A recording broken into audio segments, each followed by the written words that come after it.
Group D. You're looking at it and you're like, of course, Pot 2 has Tunisia, Mali, Burkina Faso, and DR Congo. And yes, Uganda will also be drawn against any of those teams, together with Cameroon in Pot 3, Senegal, Morocco, and Egypt. Yeah, I mean, for me, it's going to be tight, not only for Coach Mitchell, but even for the fans that will be watching the draws, because all these sides are good sides. And before even actually Coach Mitchell traveled about 2 days ago for the draws, he did actually say that Uganda is already a big team qualifying for an event like this after about 4 decades. And for me, I think any team that comes any team that Uganda is going to be drawn to is always going to be a difficult fixture for and also bearing in mind that if you look at all these other teams, all these teams have actually been at this particular stage. Uganda being the underdog. Yeah, actually, Guinea are debutants. It will be the first time. So that's Uganda and Guinea. Uganda has been there. This is the sixth time. Well, I mean, okay, not the second, the sixth time. In our recent generation. Yes, of course, it has been that long, but it is the sixth time that Uganda will be playing in the Africa Cup of Nations. You have people like Jimmy Chiruna who played at 3 Africa Cup of Nations. Actually, one of the few Ugandans that have been there more than once. But of course, the draws, like we said, will be on today. And yes, by the time we come for the show tomorrow, I will be already, you would have probably known who Uganda will be facing. But we'll be bringing you different reactions from different parts of the country, and how everybody is actually gearing up, and the comments on the kind of opposition that we'll be facing. But away from that, Thomas, the Azam Uganda Premier League was on yesterday.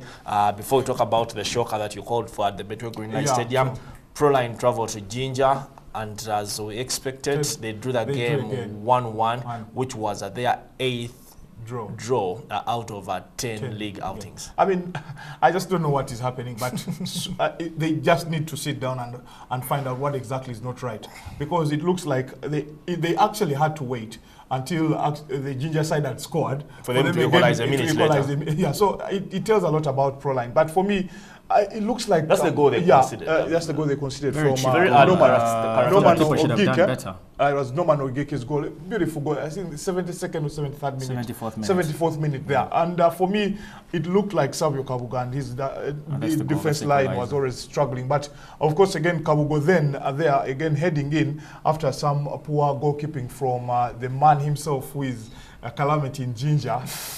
He's known. He was at Bull sometime, and then joined Sadolin Paints, that boy there, Oringa. But it was a good game. I thought both sides created so many chances. And Mujib there, I don't know what is going through his mind, but actually he gave an interview to the Daily Monitor the other day, and much as he's disappointed by his team's inability to win matches, he actually came out and gave a very strong statement. We can survive by drawing all our games. That's probably one weak way of putting it, but I think in any given team, getting there isn't nothing wrong with getting a point away from a game, but it's just that when it's too much, it becomes a bit ridiculous. But going back to that Proline game, I thought on both sides, just like you just mentioned, they did both create chances after a goalless first half. Then you had Senka Tuka standing on the bench, and of course, as soon as that goal came in from Savio Kabuga, he was told to actually skin off his jersey and get into the field of play. But overall, I thought it was a very, very good performance. Hopefully for Proline, they can nick their probably a next game against, I think, if I'm not mistaken, should be no, they took on that should be so. We'll find out who Brian will be playing next. But at Nachivuo Stadium, Vipers were taking on Chirinya Ginger SS. Vipers won the game 1-0, but much as they had scored the goal in the first half, their poor display in the second half continued to the extent that Chirinya Ginger SS almost equalized, almost won the game if it wasn't for the heroics of Ismail Watenga. I saw yesterday people at Nachivuo Thomas falling on the ground because they barely wanted to see Vipers play. There was a time Ismail Watenga was completely caught out of position. If you remember that save for David Ige off the continuous shot in that barren draw, he pulled off a similar save when it looked like Achinya Ginger SS were scoring the equalizer. He had triple saves in that game. He did everything to make sure that actually his teams win 1-0 in a game. They struggled for me, especially in the second half. They played very well in the first half, but they just can't replicate that kind of performance in the second half. I don't know when the Azam sponsors are going to be bringing man of the match, what we could call some gift or something to give out, because clearly Watenga was man of the match on that day, pulling off all those saves. The 1-0 was all because of Watenga. I thought the Ginger side, like you said, had everything, but it was just how much time they were supposed to, until they scored, because for me they did everything that they should have done in that game to score a goal, but Watenga was just at his best. I thought Watenga came into goal after James Alitho actually he had his shortcoming against Proline. If you watch the Proline game against Vipers, James Alitho had a poor game in that fixture.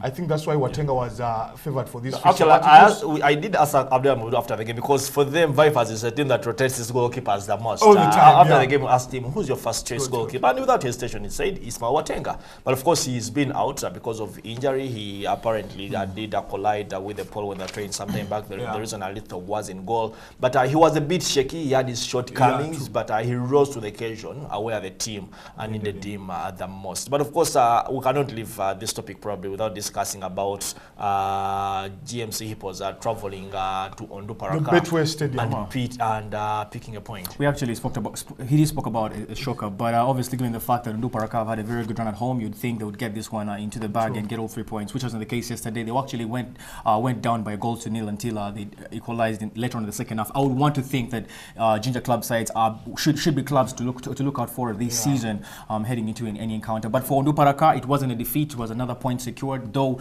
for them, I think they would have loved to get all 3 points, and hopefully for Leo Adra, he can nick his next 3 points. Keeping a clean sheet as well. Yeah, keeping a clean sheet as well. But also in Bombo, the Saints did lose 2-0 to Uganda Revenue Authority. Those are back-to-back victories for Kefa Kisala. We're going out for a small break. When we return, Brolin Maweje will be joining us on set, and yes, we'll be hearing his story.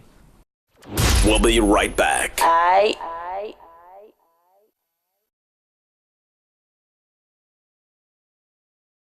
Game on. It's game on. We are big on sports. Big on sports.